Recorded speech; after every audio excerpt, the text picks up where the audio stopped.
ये कोई तरीका नहीं है, मगर हिंदुस्तान बाज नहीं आता है। भारत से वापस जाते ही यूएई के राष्ट्रपति ने पाकिस्तान को क्या झटका दिया? यूएई है वो एग्जिट कर गया है पाकिस्तान के एयरपोर्ट के अंदर से कुछ प्राइवेटाइजेशन हो रही थी और UAE is no more part of that.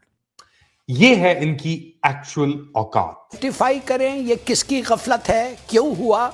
हम आवाम हैं और हम जानना चाहिए, हमें पता होना चाहिए कि कौन ऐसे गलतियां कर रहा है। अगर आपको पता हो कि यूएई की जो लीडरशिप है उसने विजिट किया है इंडिया का। अबू धाबी ने जो काम इंडिया में मोदी के साथ हाथ मिला के किया, डॉक्टर साहब ये डिपेंड कर रहा है कि हम कहाँ खड़े हो के किससे कंपेयर कर रहे हैं। आपको याद होगा कि महज 5 महीने पहले पाकिस्तान ने यूएई के साथ एक डील साइन की थी जिसमें अपने इस्लामाबाद एयरपोर्ट को प्राइवेट करके उसका इंतज़ाम यूएई के हवाले कर रहा था। ठीक है, अब यूएई कहता है जी हम इसमें इंटरेस्टेड नहीं है। वो होता है ना कि नफ्सियाती कोई चीज होती है, अगर बंदा हो जाए कि मैं घर का सामान के और को तो मेरे पास कोई तरीका नहीं है पैसे कमाने का, गुर्बत का ये हाल है, लोग आपके भूखे मर रहे हैं। क्योंकि अबू धाबी के हुक्मरान मोहम्मद बिन जायद ने चंद दिन पहले जो इंडिया में जाके मोदी से हाथ मिला के you are no more you know having that kind of friendly ties जितने इंडिया और यूएई के हैं। दोस्तों, साउथ एशिया की जियोपॉलिटिक्स में एक ऐसा मोड़ आ गया है जिसे नजरअंदाज करना मुश्किल है। हाल ही में संयुक्त अरब अमीरात ने इस्लामाबाद इंटरनेशनल एयरपोर्ट के संचालन से जुड़ी बातचीत अचानक रोक दी है और यही फैसला अब कई सवाल खड़े कर रहा है। क्या यह सिर्फ एक बिजनेस डिसीजन था या इसके पीछे कोई बड़ा डिप्लोमेटिक संकेत छुपा है? खास बात यह है कि इसी दौरान यूएई के राष्ट्रपति शेख मोहम्मद बिन जायद अल नहयान की भारत की अचानक यात्रा भी चर्चा में रही। क्या ये सभी घटनाएं आपस में जुड़ी हैं? असली कहानी अभी बाकी है, इसलिए वीडियो के अंत तक बने रहिए। यूएई है वो एग्जिट कर गया है पाकिस्तान के एयरपोर्ट के अंदर से कुछ प्राइवेटाइजेशन हो रही थी और UAE is no more part of that. This is significant. Why? Because recently अगर आपको पता हो कि यूएई की जो लीडरशिप है उसने विजिट किया है इंडिया का, one thing. And the second most important thing is जिस चीज़ को समझना चाहिए कि इस वक्त पाकिस्तान के जो फॉरेन मिनिस्टर है वो इस वक्त अबू धाबी पहुंचे हुए हैं। क्यों? क्या कन्विंस करने जा रहे हैं या ये कहने गए हैं कि जनाब यहां से बाहर ना निकले, यहां से बाहर ना निकले। अब देखें जो गवर्नमेंट है, जो पाकिस्तानी गवर्नमेंट है, उसने ये अप्रूव किया प्रपोजल कि जो इस्लामाबाद इंटरनेशनल एयरपोर्ट है उसको एक एक्टिव प्राइवेटाइजेशन लिस्ट में डाला जाए, जिसमें इंपॉर्टेंट चीज़ ये है कि इसको आउटसोर्स की जाए, इसकी मैनेजमेंट, इसके operations to the United Arab Emirates. ठीक है, अब यूएई कहता है जी हम इसमें इंटरेस्टेड नहीं है। अच्छा, अब बहुत सारी बातें ऐसी भी हो रही हैं पाकिस्तान के अंदर, वो कह रहे हैं यार कि यूएई मतलब अगर आप उसको ये एयरपोर्ट दे देते हैं तो इट मीन्स कि this is something where Pakistan must be careful कि आपने यूएई को एयरपोर्ट दे दिया।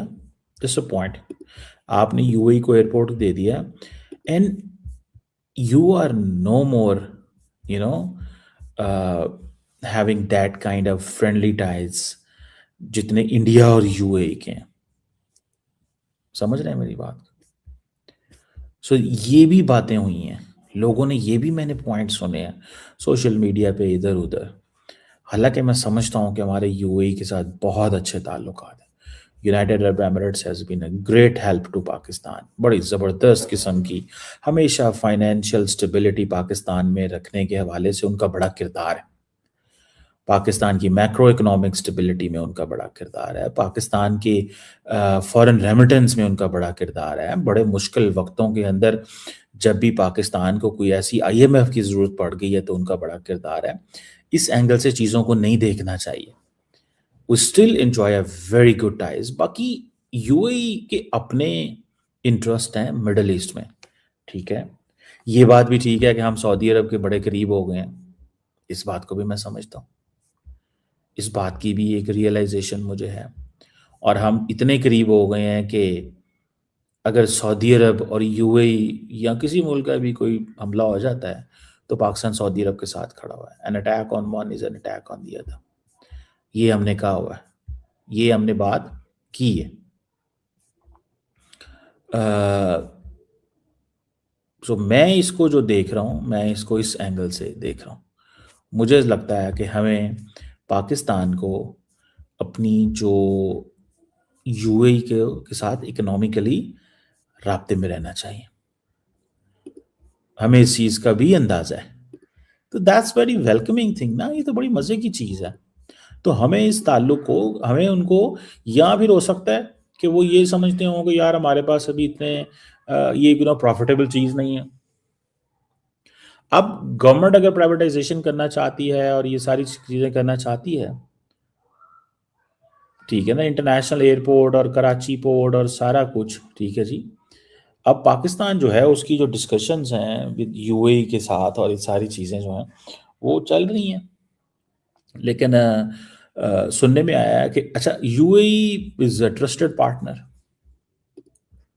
UAE is a trusted partner है ना हमारा, ठीक है जी, वो हमारा एक ट्रस्टेड पार्टनर है।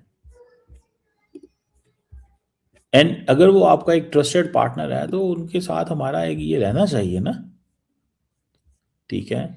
और हमें इस चीज़ को भी थोड़ा स्टडी करना चाहिए। बहरहाल this is what I see, this is what I find, that's what I realise. मुझे ये लगता है कि ये पाकिस्तान को कहीं ना कहीं पे इस पे अपनी कोशिश करते रहना चाहिए। पाकिस्तान मस्ट कीप वर्किंग, जितना ज़्यादा पाकिस्तान काम करेगा इस हवाले से उतना ज़्यादा अच्छा, इस चीज़ को ज़हन में रखिएगा। और मैं इसको ऐसे भी समझता हूँ कि एक तरफ अगर आप ये देखें कि और अगर अमारातियों के अलावा बड़े कम मुल्क होंगे जो आपके पास आएंगे। अगर हम इस पूरे मामले को गहराई से देखें तो साफ पता चलता है कि यह सिर्फ एक एयरपोर्ट मैनेजमेंट डील का रद्द होना नहीं है, बल्कि इसके पीछे कई आर्थिक और कूटनीतिक परतें छुपी हुई हैं। दरअसल अगस्त 2025 में पाकिस्तान और UAE के बीच शुरुआती स्तर पर बातचीत शुरू हुई थी, जिसमें योजना थी कि UAE की कोई प्राइवेट या semi government company Islamabad international airport का प्रबंधन संभालेगी। इसका मकसद पाकिस्तान के एविएशन सेक्टर को घाटे से बाहर निकालना और फॉरेन इन्वेस्टमेंट को आकर्षित करना था, क्योंकि यह सेक्टर लंबे समय से आर्थिक दबाव में है। अंतरराष्ट्रीय रिपोर्ट्स के मुताबिक पाकिस्तान इस डील को एक आर्थिक राहत के रूप में देख रहा था, लेकिन हालात ने अचानक यू टर्न ले लिया। UAE द्वारा बातचीत खत्म करने के पीछे आधिकारिक तौर पर कोई सीधा कारण सामने नहीं आया, लेकिन एक्सपर्ट्स का मानना है कि रीजन में बदलते स्ट्रेटेजिक रिश्ते इसकी बड़ी वजह हो सकते हैं। खासकर उस समय जब UAE के राष्ट्रपति की भारत यात्रा को बेहद कम नोटिस पर फाइनलाइज किया गया, इंटरनेशनल ऑब्जर्वर्स ने इन घटनाओं को जोड़कर देखना शुरू कर दिया। भारत और UAE के रिश्ते हाल के वर्षों में ट्रेड, डिफेंस और इंफ्रास्ट्रक्चर इन्वेस्टमेंट के मामले में लगातार मजबूत हुए हैं, जबकि दूसरी ओर पाकिस्तान आर्थिक अस्थिरता और पॉलिसी अनसर्टेनिटी से जूझ रहा है। ऐसे में UAE के लिए किसी बड़े इंफ्रास्ट्रक्चर प्रोजेक्ट में निवेश करने से पहले रिस्क असेसमेंट बेहद जरूरी हो जाता है। यही वजह है कि यह फैसला प्योरली इकोनॉमिक होने के साथ साथ स्ट्रेटेजिक भी माना जा रहा है। कुल मिलाकर यह मामला हमें याद दिलाता है कि आज के दौर में इंटरनेशनल डील्स सिर्फ फायदे नुकसान पर नहीं, बल्कि डिप्लोमेटिक अलाइनमेंट और लॉन्ग टर्म स्टेबिलिटी पर भी निर्भर करती हैं। आने वाले समय में यह देखना दिलचस्प होगा कि पाकिस्तान इस झटके से कैसे उभरता है और क्या वह एविएशन सेक्टर में किसी नए ग्लोबल पार्टनर को जोड़ पाता है या नहीं।